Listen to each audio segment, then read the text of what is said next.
Yang termasuk taman-taman surga di dunia ini adalah masjid-masjid, majelis-majelis zikir, dan majelis-majelis ilmu yang mengkaji Al-Quran dan As-Sunnah. Pertanyaan, apakah istighosah ini juga digolongkan ke dalam majelis zikir? Coba itu hadisnya dibaca itu yang dari Anas bin Malik itu.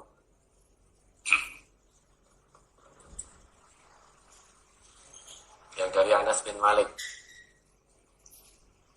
Anas bin Malik yang halaman 2 itu Anas bin Malikin anna Rasulullah sallallahu alaihi wasallam qala idza marartum bi riyadil jannati farta'u qalu wa ma riyadul jannah qala khilafuz zikri rawahu Tirmidzi.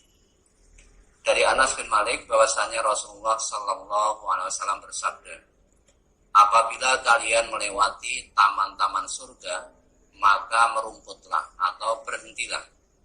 Para sahabat bertanya, ya Rasulullah, apa taman-taman surga itu? Beliau bersabda, kelompok-kelompok zikir. Nah, mari kita fokus dalam kalimat khilafuz zikri di akhir itu. Jadi Anas bin Malik an Nabi sallallahu alaihi wasallam qala idza marartum bi riyadil jannah farta'u. Itu perintah Nabi kita.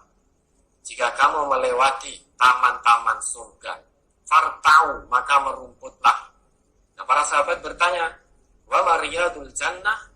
Apa itu taman-taman surga wahai Rasulullah? Nabi kita menjawab, khilafuz zikri, yaitu kelompok-kelompok zikir. Kita fokus di kalimat khilafuz zikri. Khilaf itu jamak dari halaqah. Khilaf itu kalau dalam bahasa Arab itu jamak dari halaqah. Halaqah itu kalau saat ini bisa kita artikan sebagai majlis-majlis, kemudian taklim-taklim, atau kajian-kajian. Itu khilaf. Namun perlu kita ketahui, tidak semua halaqah itu bisa mengantarkan diri kita ke taman-taman surga. Mengapa demikian? Karena dalam hadis itu, kata khilaf itu terikat dengan kata zikir. Khilafuz zikri. Jadi terikat dengan kata zikir. Dalam arti, tidak semua majlis-majlis, taklim-taklim, atau kajian-kajian itu bisa mengantarkan diri kita menuju kedekatan pada Allah Subhanahu wa Ta'ala. Tidak semuanya bisa mengantarkan kita kepada taman-taman surga. Karena itu diikat dengan kata zikir. Lah apa itu zikir? Secara sederhana, zikir itu bisa kita artikan segala aktivitas yang dengan aktivitas itu bisa mendekatkan diri kita kepada Allah. Itu zikir. Misalkan sholat. Sholat itu zikir. Karena dengan sholat, hati ini menjadi tenang. Hati ini menjadi fokus. Hati ini menjadi nyaman, menjadi tentram, terhubung dengan Allah. Sholat zikir. Kata Allah dalam Quran surat Toha itu, surat ke-20 ayat 14, Innani anallah. Sesungguhnya aku ini adalah Allah. La ilaha illa ana. Tiada Tuhan selain aku. Fa'budni. Maka sembahlah aku. Dengan apa kita menyembah Allah? Bagaimana kita menyembah Allah? Fa'aqimis sholah. Dengan mendirikan sholat. Untuk apa sholat itu? Lidzikri. Untuk mengingatku. Itu kata Allah. Jadi sholat itu adalah zikir. Mengingat Allah. Dengan sholat kita ingat kepada Allah. Sholat yang bagaimana yang bisa mengingat Allah? Tentu sholat yang tanha anil fahsyai wal munkar. Bukan hanya sholat yang sebatas dikerjakan sebagai rutinitas. Itu contoh. Membaca Al-Quran itu juga zikir. Membaca Al-Quran itu juga zikir. Inna nahnu nazzalna dzikra wa inna lahu lahafidun. Sesungguhnya kepada kami yang menurunkan al-zikr, yaitu Al-Quran. Sehingga dengan membaca zikir, membaca Al-Quran, itu juga zikir. Karena dengan membaca Quran, hati ini menjadi tenang. Segala gundah gulana, rasa tidak nyaman, semua permasalahan, itu akan lenyap, akan hilang tatkala kita betul-betul fokus membaca ayat-ayat Allah, bukan hanya sekedar qiraah, tetapi betul-betul tilawah. Kalau qiraah hanya sebatas membaca. Membaca itu belum tentu bisa memahami kalau hanya sebatas qiraah. Maka tatkala kita membaca Quran, yang harus kita lakukan adalah tilawah, membaca beserta maknanya. Membaca lantas memahami maknanya, kemudian mengamalkan dalam kehidupan sehari-hari. Itu sholat akan membaca yang bisa mengingatkan diri ini pada Allah. Menghafal Al-Quran itu juga zikir. Bahkan keutamaannya sampai Allah sebutkan 4 kali itu. Dalam Quran surah Al-Qamar itu surah ke-54. Ayat 17, ayat 22, ayat 32, ayat 40. Coba dilihat itu, keutamaan penghafal Al-Quran. Menghafal bukan hanya sebatas menghafal, tetapi menghafal, kemudian memahaminya, kemudian mengamalkan dalam kehidupan sehari-hari. Sehingga apa yang dia hafal, itu dia amalkan. Dia bisa mengambil pelajaran dari apa yang dia hafal, kemudian diamalkan dalam kehidupan sehari-hari. Sampai 4 kali Allah sebutkan dengan ayat yang sama. Walaqad yassarnal Qur'an lidzikri fahal mim muddakir. Allah sebutkan di surat Al-Qamar, surah ke-54, ayat 17, ayat 22, ayat 32, ayat 40. Itu bisa dilihat. Mari dibaca saat. Surat Al-Qamar, nomor surat 54, ayat 17. Walaqad yassarnal Qur'ana lidzikri fahal mim muddakir. Dan sesungguhnya telah kami mudahkan Al-Quran untuk pelajaran. Maka adakah orang yang mengambil pelajaran? Coba dua-duanya. Ayat 22. Walaqad yassarnal Qur'ana lidzikri fahal mim muddakir. Dan sesungguhnya telah kami mudahkan Al-Quran untuk pelajaran. Maka adakah orang yang mengambil pelajaran? Ayat 32-nya dan ayat 40-nya. Walaqad yassarnal Qur'ana lidzikri fahal mim muddakir. Dan sesungguhnya telah kami mudahkan Al-Quran untuk pelajaran. Maka adakah orang yang mau mengambil pelajaran? Yang 40. Ayat 40 surat Al-Qamar. Walaqad yassarnal Qur'ana lidzikri fahal mim muddakir. Dan sesungguhnya telah kami mudahkan Al-Quran untuk pelajaran. Maka adakah orang yang mengambil pelajaran? Nah, keutamaan penghafal Al-Quran, dan dia bisa mengambil pelajaran dari apa yang dia hafal, kemudian mengamalkan dalam kehidupan sehari-harinya, itu punya 4 keutamaan yang Allah sebutkan langsung di dalam Quran surah Al-Qamar ayat 17, ayat 22, ayat 32, ayat 40. Walaqad yassarnal Qur'ana lidzikri fahal mim muddakir. Dan kami telah mudahkan Al-Quran itu untuk zikir. Zikir di situ bisa diartikan untuk dihafal, untuk diambil pelajaran, untuk ditadaburi. Namun pertanyaan besarnya, fahal mim muddakir. Adakah orang yang bersungguh-sungguh untuk mengambil pelajaran? Adakah orang yang sungguh-sungguh berusaha untuk menghafal sehingga dia bisa menjadi hamba-hamba pilihan Allah yang dengannya Allah menjaga otentisitas, originalitas Al-Quran, keaslian Al-Quran? Pertanyaan besarnya itu, fahal mim muddakir.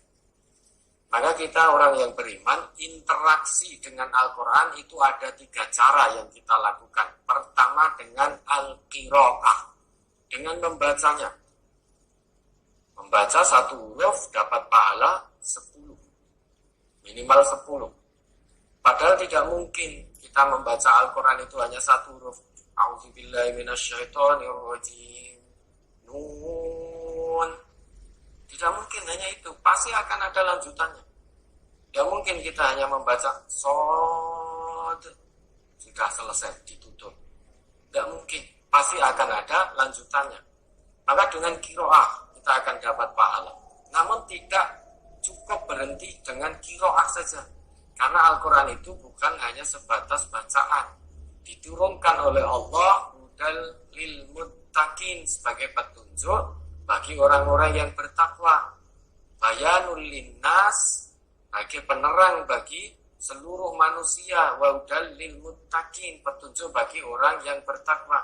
Kalau hanya sebatas qiraah saja, maka kita tidak akan bisa mengambil pelajaran-pelajaran dari kandungan isi Al-Quran.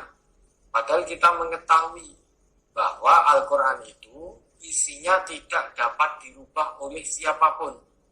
Tetapi isinya bisa merubah diri seseorang. Isi Al-Quran, satu huruf pun tidak bisa dirubah oleh siapapun itu. Yang ingin memalsukan Al-Quran, siapapun itu tidak akan bisa merubah isinya. Namun isi Al-Quran bisa merubah diri kita. Maka interaksi dengan Al-Quran pertama dengan Al-Qiraah, dengan membaca.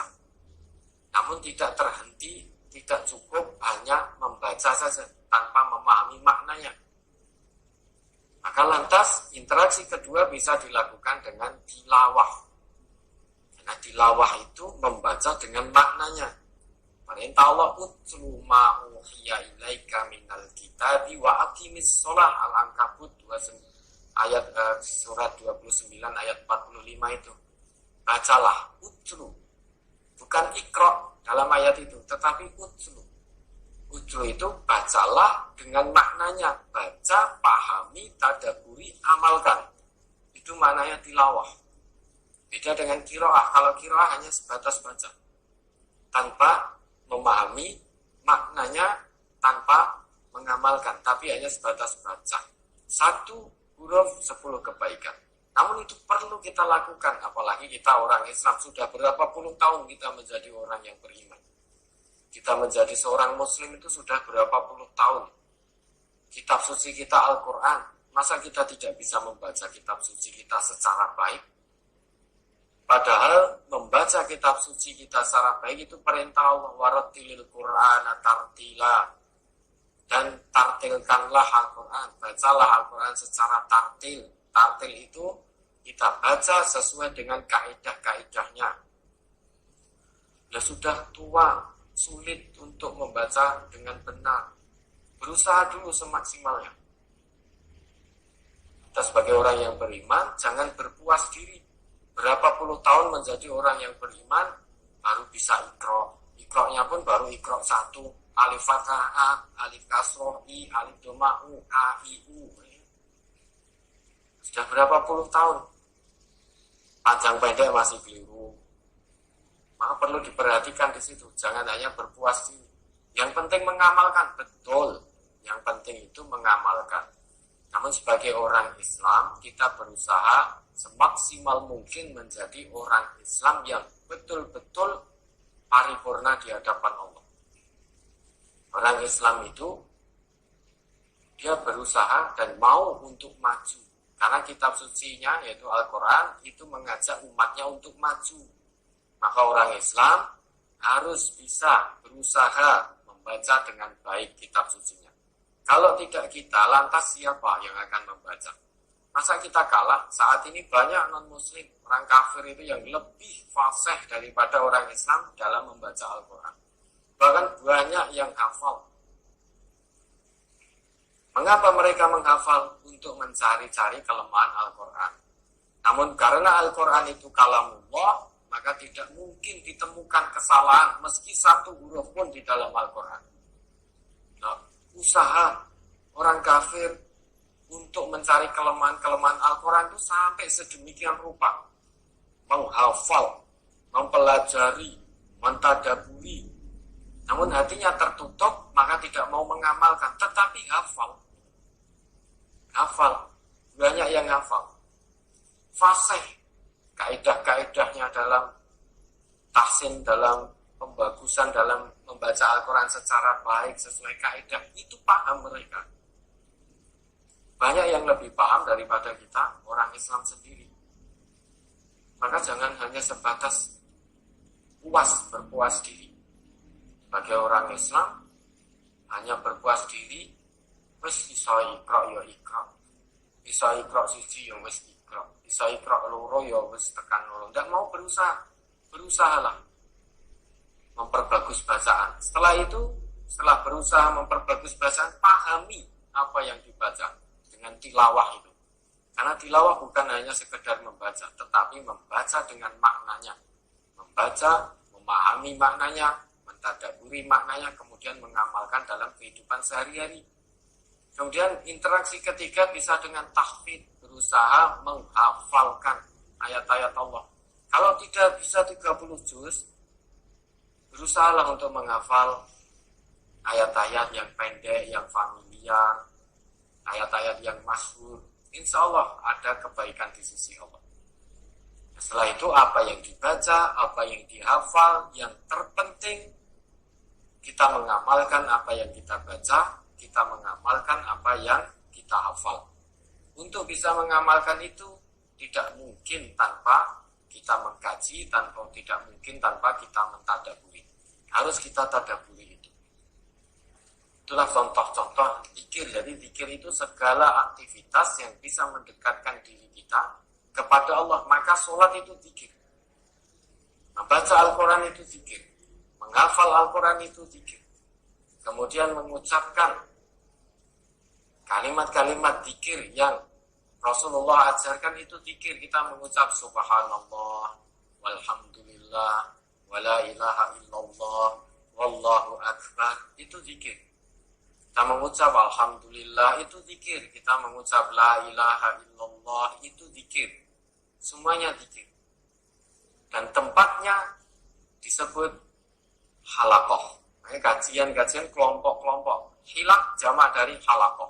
Bisa di majlis, bisa di masjid, bisa di tempat-tempat lain yang memang di situ itu digunakan untuk mengkaji ayat-ayat Allah, mengkaji hadis-hadis Rasulullah SAW. Itu zikir. Nah, dalam zikir, dalam menyebut nama Allah, kita ada rambu-rambu dari Allah. Dalam Quran surah Al-A'raf itu, surah ke-7 ayat 205. Quran surah Al-A'raf, wadkur rabbaka tadarru'an wa khifah wa dunal jahri. Surat Al-A'raf surat 7 ayat 205. Wadhkur rabbaka fi nafsika tadarru'an wa khufiyah wa khufiyatan wa khifah wa khifah. Wadhkur rabbaka fi nafsika tadarru'an wa khifatan wa dunal jahri minal qawli bil ghuduwi wal asali wa la takum minal ghafilin.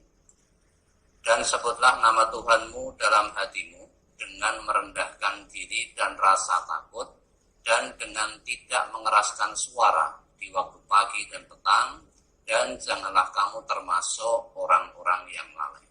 Nah, ini kita ada rambu-rambu dalam Al-Quran. Wadhkur rabbaka fi nafsika. Kalau kita mau berzikir, melafalkan zikir-zikir kepada Allah, rambu-rambunya tadarru'an wa khifah.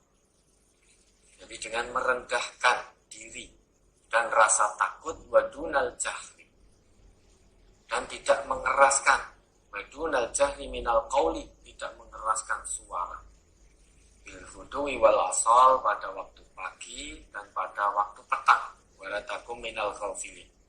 Lah kalau kita melanggar rambu-rambu ini, kata Allah, berarti kita termasuk orang yang lalai. Itu kata Allah. Dan di kita, karena kita belum tahu ilmunya tentang itu, dan kita berlandaskan pada ayat Allah, wala taqfu ma laysa laka bihi ilmun, dan jangan kamu mengerjakan sesuatu dengan apa yang kamu belum tahu ilmunya, maka kita belum mengerjakan. Bukan tidak mengerjakan, tetapi belum mengerjakan. Lah nanti kalau ada saudara muslim kita mengajarkan kepada kita tentang ilmu tersebut, dan kalau memang itu betul-betul sesuai dengan ketetapan-ketetapan Allah dan ketetapan-ketetapan Rasulullah, maka kita pun akan mengerjakan. Namun sebelum kita mengetahui ilmunya, yaitu dari Al-Quran, dari As-Sunnah, maka kita belum mengerjakan itu. Adapun saudara-saudara kita yang mengerjakan itu, kita saling menghormati, kita husnudon. Beliau-beliau sudah mengetahui ilmunya tentang hal itu. Nah, kita yang belum tahu, maka belum mengerjakan. Maka saling menghormati, tidak saling memaksa. Karena tidak mungkin saudara kita yang sudah mengetahui, kita husnudon, itu tidak mungkin bisa memaksa. Kita yang belum tahu ilmunya, kewajiban beliau-beliau adalah mengajarkan kepada kita tentang ilmu itu. Nah, kalau memang itu sesuai dengan ketetapan Allah dan juga Rasulullah, kita akan melakukan, akan mengerjakan. Namun kalau itu tidak sesuai dengan Al-Quran dan As-Sunnah, kita punya prinsip wala taqfu ma laisa laka bihi ilmun. Jangan melakukan sesuatu yang kamu tidak tahu ilmunya. Nah, dalam beragama ini jelas ilmu yang tertinggi adalah Al-Quran dan As-Sunnah. Sumber hukum tertinggi bagi kita orang Islam adalah Al-Quran dan As-Sunnah. Ya, kita saling menghormati, tidak usah saling menyalahkan, tidak usah saling memaksakan kehendak. Karena kalau kita saling memaksakan, saling menghormati, saling memaksakan kehendak, kamu harus ikut saya harus, misalkan fulan mengatakan kepada saya, kamu harus ikut saya katakan pada fulan, kamu harus ikut saya, kamu harus sama dengan saya, dia juga mengatakan pada saya, kamu harus sama dengan saya. Kalau itu yang terjadi, maka itu taqdisul afkar ad-diniyah,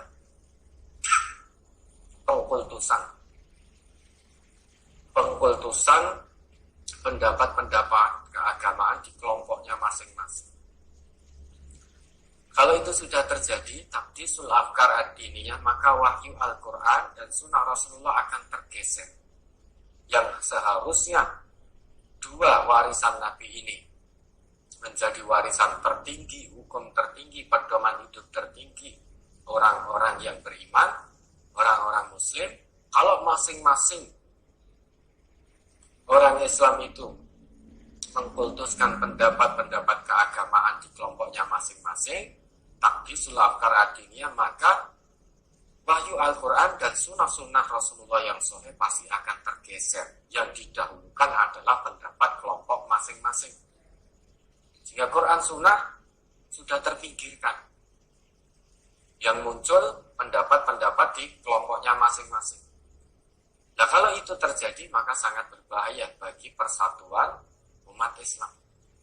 Maka mudah sekali bagi orang yang tidak suka dengan Islam, benci dengan Islam, meluluh lantakkan persatuan orang Islam. Karena orang Islam sudah sibuk dengan pendapatnya masing-masing. Orang Islam sudah melakukan pengkultusan pada pendapat kelompoknya masing-masing. Dia tidak mau lagi. Artinya terpinggirkan Al-Quran, wahyu Al-Quran, hadis-hadis Nabi yang sahih itu menjadi terpinggirkan. Di nomor sekian kan. Yang pertama dilihat dulu. Pendapat kelompok kita bagaimana? Oh, itu fulan tidak sesuai dengan pendapat kelompok kita. Maka fulan itu sesat. Karena tidak sesuai dengan pendapat kelompok kita. Kita juga begitu. Fulan bagaimana? Oh, ternyata yang dilakukan seperti itu. Loh, kok tidak sama dengan kita? Berarti fulan itu sesat. Yang terjadi, sesama orang Islam saling sibuk menyesat-nyesatkan satu dengan yang lain hanya gara-gara beda pemahaman. Padahal beda paham itu satu yang niscaya, itu furu'iyah. Imam yang 4 itu pun juga berbeda pemahaman. Tetapi beliau betul-betul pribadi yang soleh, yang bertakwa kepada Allah. Tidak saling menyalahkan, tidak saling menyesat-nyesatkan. Nah, harusnya kita juga seperti itu. Berbeda paham, sebanyak-banyak kita berbeda dalam perbedaan, masih banyak yang sama. Tuhan kita masih sama, kitab suci kita masih sama, Nabi kita masih sama, Quran kita juga sama, jumlahnya 30 juz. Tidak mungkin Quran kita ada yang 31 juz atau 29 juz, tidak. Kita masih sama. sebanyak-banyaknya perbedaan di antara kita, masih banyak yang kita sama. Ya sudah, yang sama ini mari kita bertahun, mari kita bersama-sama. Demi apa? Demi meraih ridha Allah. Demi meraih ridha Allah. Demi Islam. Untuk menegakkan kalimat Allah di atas muka bumi ini. Yang berbeda bagaimana? Sudah kita saling menghormati. Lana a'maluna walakum